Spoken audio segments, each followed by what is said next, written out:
AM 630 The Word is proud to feature our Church of the Week. Our desire is that you will get to know the pastors and churches in our community and find a church you and your family can call home. Here's the host of our AM 630 The Word Church of the Week program, Director of Ministry Development, Marcus Burgos. Thank you, and welcome once again to AM 630 The Word. This is the Church of the Week program, and I am your host, Marcus Burgos. You know, I was thinking, in the book of Genesis, there's a promise of a covenant, and it's so attractive to me. It's when God is speaking to Noah, and he says, I'm going to confirm my covenant with you. And I love that because he found favor with Noah, or I should say the other way around. Noah found favor with God a couple of verses earlier. And then he gives Noah some instructions. Says, hey, build this thing that has never been seen. Build this boat. And then later on, after Noah's in the job doing it, he says, I'm going to confirm my covenant with you. And then he says, get in the boat. And so a lot of times we're in trouble or we're facing trouble. We think something is coming our way in a situation like Noah. There was trouble coming. Rain was coming. But what Noah had built, little did he know, would be what saved him, what saved his family. And I want to challenge you today. You're working on something. You're called of God. You have a desire to do something. God, I believe, is wanting to keep you from some of the trouble that you're facing. And that trouble is something that you're working on. So don't be afraid to work on your family. Don't be afraid to put your talent to work. Don't be afraid to put to work what God has put in your hands. Because it's likely, as in Noah's case, what he did with his hands saved his family. And God was in it. And so we look for that, and we look for God to keep you and keep you safe. And there's some trouble that you can't avoid, but there's some trouble, man, that we look to God. God, help me and get out of this one. And a lot of times it's that ark that we've been working on that'll keep us out of it. And so today we're back in the studio in the AM 630 The Word studio, Church of the Week. And I'm here with one of our local pastors. And I'm so happy to be here because you guys have heard me most of the time. I say this. I appreciate the national speakers. They travel the globe preaching the gospel in arenas and to millions of people. There's a special place in my heart. And I believe in God's heart for the local pastor. That man, that woman that stays around, that man that answers the phone when the baby is sick and the fever won't break and visits in the hospital and celebrates our weddings and babies and all these good things. And they're there with us. And today we have one of those men here with us. He is the senior pastor of the Baptist Temple. He is Jorge Zayasbazan of Baptist Temple. He's a senior pastor. Pastor Jorge, thank you for coming out today. Well, thank you for having me. I really appreciate this. I'm excited because I learned something. I had a suspicion about you. And today I finally asked the question, where are you from? And you told me you're from Cuba. You were born in Havana, Cuba. So give me just a little bit of that. How was that experience for you? Well, I came here as a refugee in the 60s, and I really don't remember anything about Havana except for the stories that I hear from my family. And as I get older, I realize that those stories had a fairy tale aspect to them. So but I do remember growing up in Miami. I grew up in the inner city, and, we were poor, but you really don't know that you're poor. Mm-hmm. And I grew up in a life without Christ. I was raised nominally Catholic, so that means that at points in my life I had to go get First Communion and that sort of stuff, but really with more of a curiosity about God than a knowledge of Him. More curiosity, and you didn't have the answers at that point. Right, even though the answers were out there, I guess it wasn't my time yet. Yeah. I know that people had tried to share the gospel with me as a teenager, and I really didn't even understand what they were talking about. It wasn't that I didn't like it, it's I did not have a clue. It didn't click. I was being raised by my father, right. And he died when I was 17. At that point, it became a real struggle. Suddenly, eternity was a real thing. Mm. And through a variety of circumstances, I wound up attending an inner city church in Miami, and this was my first experience with a Protestant church. It turned out to be a Southern Baptist church, And I learned some things about Southern Baptists that turned out not to be universally true. This church was multicultural. This church was poor. This church had a heart for community ministries in the city. And it was not like what you think about when you think about these First Baptist churches and these big churches. It was very tiny.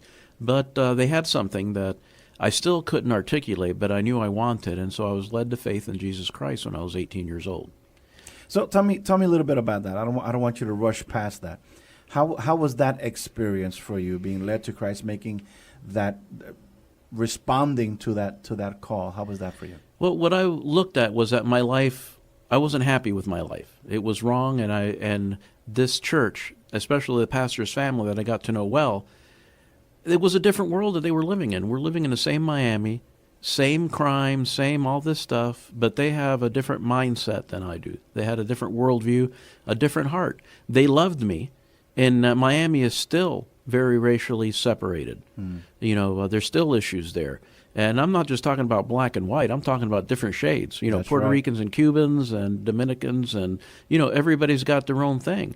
And yet they didn't care who I was. I was a child of God in their eyes. And as I learned more, I realized that it was faith in Jesus Christ is what they told me they had. And I wanted that. So I took steps of faith, baby steps. I had a childlike knowledge of faith that I didn't know more for many years, of going through Sunday school and kind of figuring these things out and realizing how much there really was, how simple it was, but how much there was to know. Isn't that great about a walk with the Lord? That it is simple. The gospel is not complicated. For God so loved the world that He gave.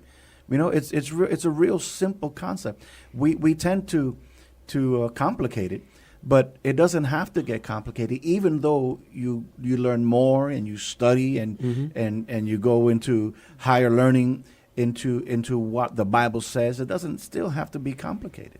Well, the pastor of that church was a retired railroad foreman. He graduated high school, and it was a big deal for his family to make sure he graduated high school, because this was during the Depression and World War II. And so he was able to do that. And so he did not he didn't go to seminary. He didn't go to college, but he knew the King James. Boy, he knew that backwards and forwards.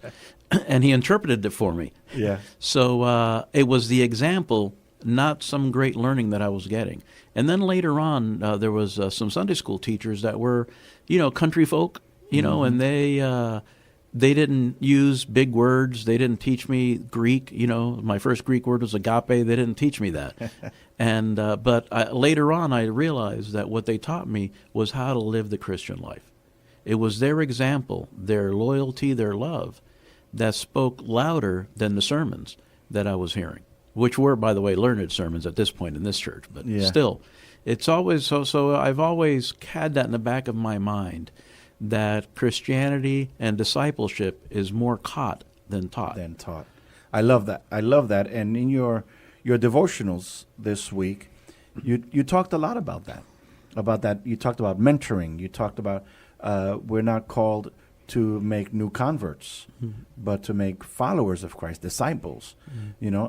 How do you look at that? Could you unpack that a little bit more? Well, I've struggled trying to teach people. The Awana program, to me, is one of the greatest discipleship programs I had ever seen, because the kids were memorizing specific scriptures and they were getting little words. And I thought, we need to have that for adults. Right. I need to track these adults so I know when I made a disciple.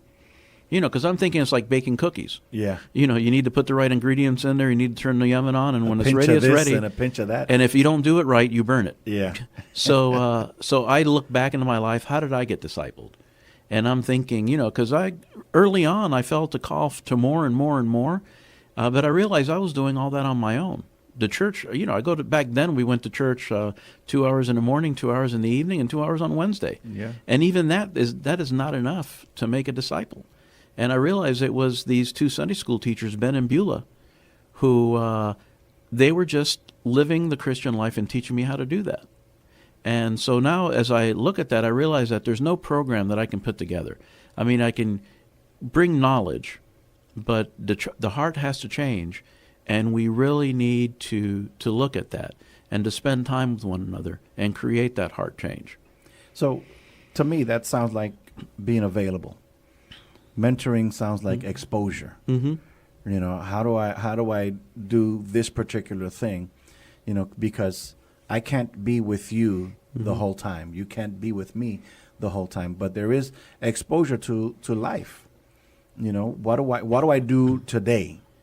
You know, and so somebody, a person that is new in this, needs to walk with someone. Mm-hmm. Well, I look at what Paul told Timothy. Yeah. You know, these things that I've told you in front of many witnesses, Yes. teach to reliable people. And so right now, God's people are everywhere, right at this moment, at every crisis. Recently, a woman had a loss. Her husband died, and my wife was there to ask if I could do, you know, if they wanted me to visit, to do the funeral, to do these things. I wasn't there. I didn't hear about it, but my wife was, and that's repeated everywhere. You have all these people everywhere, Christians, at the moment of need. And we need to prepare ourselves and be ready to offer a word of comfort and point people to Jesus. So you have, at this point in your story, you've made a decision to respond to the call to knowing Christ, and you're learning, and you're getting exposure. But there's another decision that you have made today. You're a pastor of a church. When and how was that decision? How was that moment for you to say not just be a Christian, a follower, but to become a leader in the church? How was that for you? Well, it wasn't really a moment.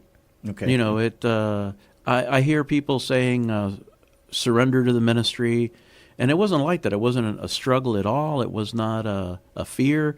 I didn't even know I was being called. Yeah. I remember speaking to the pastor, a very young Christian. I'm in the choir, and he's preaching these awesome sermons about service and about ministry. And I told him I wanted more. You know, I wanted to be more involved. I didn't know how to do that.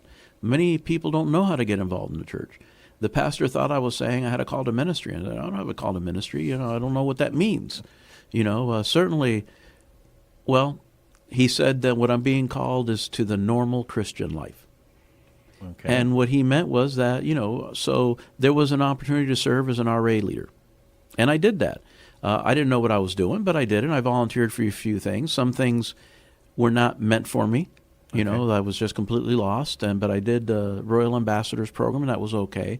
And I guess I showed such enthusiasm, and the pastor saw something in me that he made me, well, I made myself the commander of the Royal Ambassadors. Yeah. There was only one class and one teacher, but now somebody had to be the commander. So I made myself a commander, recruited 2 more teachers, and started 2 classes. So that impressed him. It impresses me now that I say it out loud. But, you know, I didn't know what I was doing, so I just did it. It looked like I saw it on paper. And he made me the Brotherhood Director. That's not a big deal. It sounds a big deal. Yeah. We didn't really have a men's ministry there yet, but he thought maybe I could start one. But mainly what he wanted me to do is now serve on the church council and learn what's going on. I thought this was pretty good, you know. So I committed myself. I was in the Marines at the time. Mm-hmm. I got orders to Maryland, and I committed myself to start a new church in Maryland. Because in my mind, there are no churches in Maryland, right? I mean, that's the North. Yeah. You know, that's where the lost people are. So I go there, and I'm surprised to find out there's a new church start in progress, and they don't have a pastor yet. So I offered not to be the pastor, you know, I offered to be part of the team, stuff like that. The new pastor came. It turns out that he was a man with a vision for mentoring. And he decided to mentor me. So he knew I had some kind of call to ministry, and we're trying to figure that out. So I became the minister of youth for the church and somewhat associate pastor. Now, really, I'm very young, and I don't know what I'm doing. And I didn't realize until later that the deacons were watching me very carefully. Like when he was on vacation and I was in charge, as soon as something bad happened, suddenly they were there. They was like, don't worry, we're behind you. We'll walk you through this. And I thought, what a loving thing to do, you know, and what a surprise to me, because I thought, oh, my gosh, somebody died and the pastor's gone. What am I going to do? So that slowly was so I spent a 2-year mentorship under him, and he would expose me to things. And so I had some very good pastors in my life who poured themselves into me and showed me at the level that I could understand what I needed. And so I went through college while I was in the Marines. You know, they paid for it and finished. And I went to New Orleans Seminary to to continue my studies there. I don't know why I picked New Orleans. There was a lot of political reasons and reasons, how far will they move me? Right. And New Orleans is as far as the Marines would move me. And so I went there and I discovered a call for inner city ministry. You see, I left Miami at 18 because I did not believe that a Christian could live in Miami. Really? Really. There were too many temptations there. A few of my friends went to prison for dealing cocaine, Right. which you wouldn't even think was against the law in Miami. These were good boys. They weren't not even as bad as I was, and I wasn't a bad boy. Right. They had good families, good money, good, really good things, and they're dealing cocaine because everybody else is doing it, and and they went to prison for it. And in fact, one of my friends is still in prison because he kept doing it. Right. And one is dead, in a gunfight. So these were the things that I was running away from in Miami. I wasn't quite involved in it yet, but I was just a child. So it wouldn't be long before my friends talked me into this, and I had this sense of adventure that drove me into the Marine Corps. So you would have been there? Easily. Easily, yeah. Not because I was bad. I just had this sense of adventure. It's what everybody's doing. Is what is being done there, yeah. And did I tell you I'm Cuban? I thought that's what Cubans did. Exactly. So I left, and I joined the Marine Corps, and that kind of changed my trajectory completely, but I was running away from the city. So for me to wind up in New Orleans as an inner city pastor, and when I'm saying inner city, I'm talking right outside the French Quarter. Yeah. To do that was a surprise to me, and then circumstances in my life continued to change to the point where I committed myself to working in the inner cities of America. That's so interesting. That piece of your testimony, what you ran away from, God called you to, and placed you there. You're running away from inner city, and God says that's where I want to have you. So your burden for inner city is great, and you wound up there. Mm-hmm. And so now from there, how do you end up in San Antonio?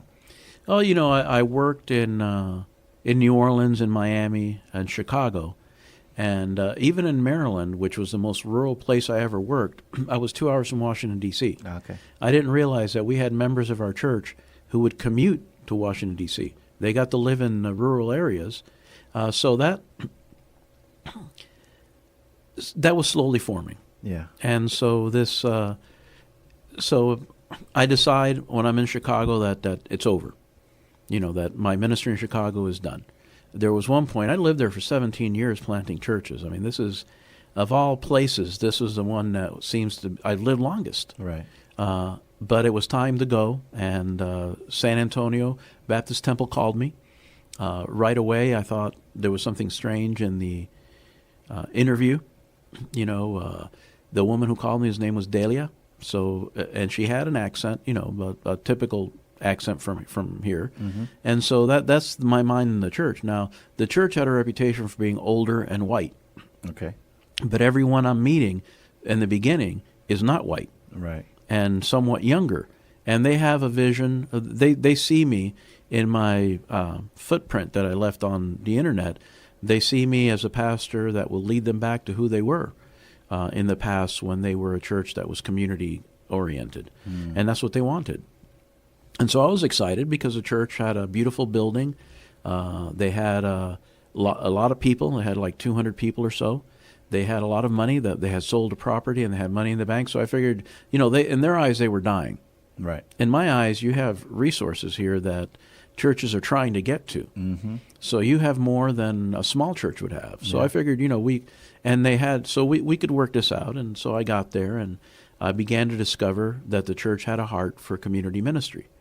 And that's why they were interested in me specifically. And so we began to work at that, to develop the community ministry. It wasn't a struggle. I didn't have to change the church or anything like that. This was in their heart. This is what they were doing. If their heart had been something different, I'd be a completely different pastor. Though I would be different now. Yeah. But this is what they wanted, and it created me to be more community ministry focused. So it was a good marriage. Yes. And so you got to church. Now, how long has it been? How long have you 10 been years. there? 10 years. Okay. 10 years the church has been there, and we've been through a lot of changes, turnover. We've had a lot of deaths. Yeah. And when one of our patriarchs or matriarchs dies, we lose the whole extended family. Yeah. They would right. come for Mother's Day and all these events. So that kind of is a bit of a shock as the church changes, but it's beginning to look more like the community as new people come in. And so, and actually, we have a huge building. Our building is 80,000 square feet. Wow. We have 3 acres, and we have several, our big buildings are interconnected. There's 4 of them with 3 stories. Yeah. And then we have a couple of outbuildings. So we have all this space. I took my boys to some programs in your buildings there. Mm-hmm. So tell us, we're talking about your buildings, and the listener doesn't even know what we're talking about. Where are you guys located? We are right on 10, just we're near New Braunfels. Mm-hmm. We're actually on Geevers and Drexel, but our back is I-10. Right. It's a massive building. You can't miss it when you pass by there.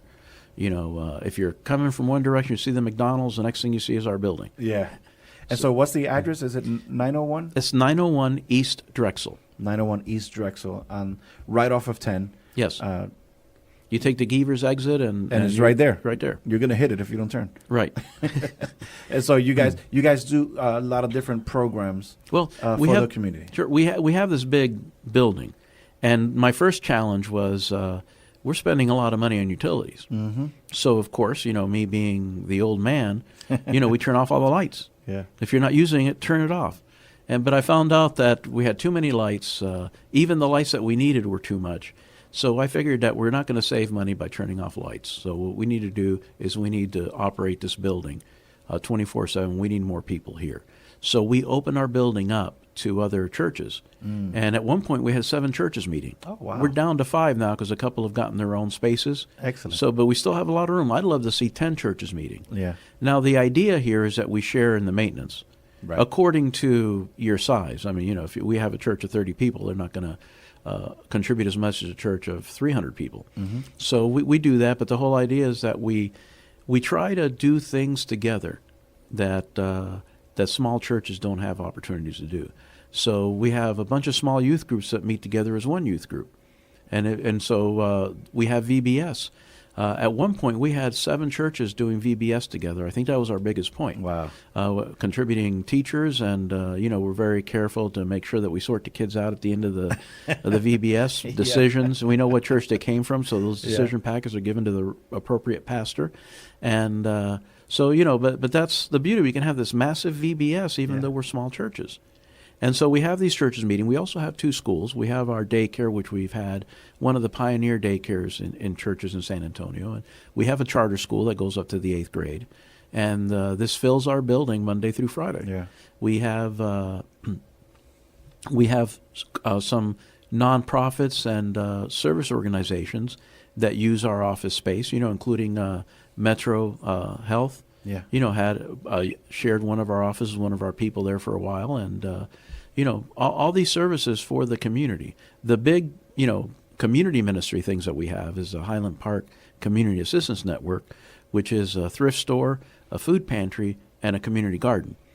And we offer classes on a whole lot of life issues for the community, for the church and the community itself. So how can someone that's listening and wants to get connected to one of the programs? Is there a place? Is that on the web? Where can we find you? Well, we are on mybtsa.org on the web, and that's a place that could point you to other directions. Our phone number is 210-533-7114. You can just call the office, and we can direct you. We serve the needs of people. We also look for volunteers to help us with the community garden, with the Highland Park Community Assistance Network. It's a ministry of the church, but it's a ministry that belongs to the community. Yeah. A lot of the volunteers and the workers there are from the community.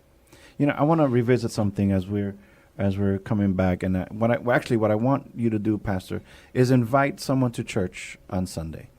Won't you invite them to your service, and to what time is your service, and all this? We would love to have you worship with us at 11 every Sunday morning. We have a what people call a blended worship service. We have hymns and we have contemporary music. We have a band. We have all those things. And come as you are. Some of our older adults, they like to wear a suit every Sunday to church, and they still do, and that's okay. They don't look weird. But most of the people that come, they'll come in seasonally appropriate, shorts and T-shirts, and a little bit more jeans and T-shirts when the cold weather hits us here and it gets into the 70s. So, but we'd love to have you. And, at 5 p.m. we have a free meal for the whole community, and you're invited to that as well. What days is that? On Wednesdays. Wednesdays at 5 p.m. Wednesdays at 5 p.m. there's a free meal. Pastor George, thank you so much for being part of the Church of the Week program this week. And San Antonio, God bless you, and get to church. Thank you for joining us today as we featured our AM 630 The Word Church of the Week. We hope that during this past half hour, you got a chance to know the pastor and learn something about their church. We encourage you to get involved in your local community church. If you'd like to nominate your pastor to be featured on an upcoming Church of the Week program, submit your nominations at am630theword.com.